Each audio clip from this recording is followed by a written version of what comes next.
All right, so you've looked at the examples on your own and you're still confused. That's okay because this is not easy. So we're going to go through a couple of examples together in this video. So when you're evaluating an argument, there are three things that you're looking for, and they're off to the left-hand side of your screen if you want to take a look. So the first thing we have to do is identify his claim. This whole paragraph, he's trying to prove something in particular. So our job is to figure out what's the claim that he's trying to prove. Okay, so let's read the paragraph together. He says, "Comrades, it is in strenuous circumstances that we are today celebrating the 24th anniversary of the October Revolution. The perfidious attack of the German brigands and the war which has been forced upon us have created a threat to our country. We have temporarily lost a number of regions, and the enemy has appeared at the gates of Leningrad and Moscow.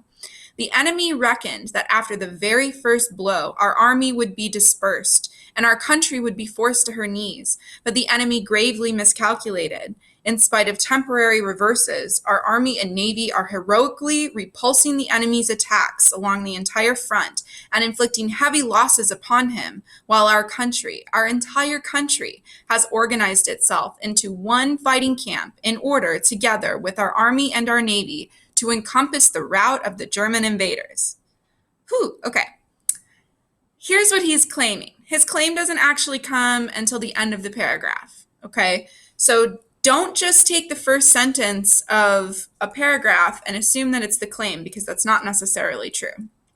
His claim is that the Russians are all going to band together to defeat the Germans, right? Our country has organized itself, and together we're going to encompass the rout of the German invaders. He's saying we're going to overtake them, we'll defeat them. If you look for facts and statistics, that's what we're counting as evidence. There's actually no facts or statistics in this entire paragraph. Stalin does not do a very good job of providing exact facts and statistics throughout this speech. He gives lots of reasons, though. He says that the enemy has miscalculated the Russians and that the Russian army is repulsing the enemy's attacks. Yes, this supports his claim, because a strong Russian military is a good reason to think the Russians will win. However, this isn't a totally great argument because he hasn't provided any facts or reasons to support his claim, facts or statistics to support his claim. Let's try another example together. Okay. Here we see in excerpt 3, Stalin says, "There were times when our country was in a still more difficult position." That's a claim. He's claiming that Russia has had worse struggles in the past than their current situation. Then he does a really good job of providing some evidence. We see 3/4 of our country was at the time in the hands of foreign interventionists. 14 states were pressing against our country. So he actually starts providing statistics, facts. That's what we're going to count as evidence. So he provides some evidence here that proves that Russia has indeed been in a worse situation.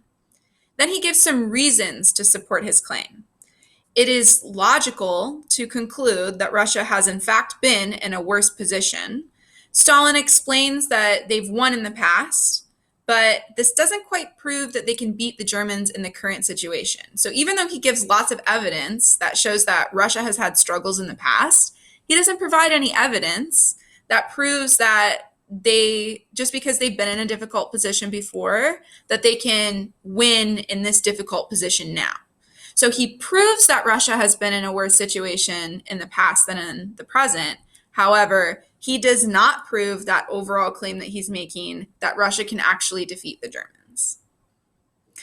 Now I want you to take these two examples we've done together and apply them to your own understanding of the speech. So there's 2 more excerpts that I want you to take a look at. Let's see if you can identify some claims, some evidence, and some reasoning.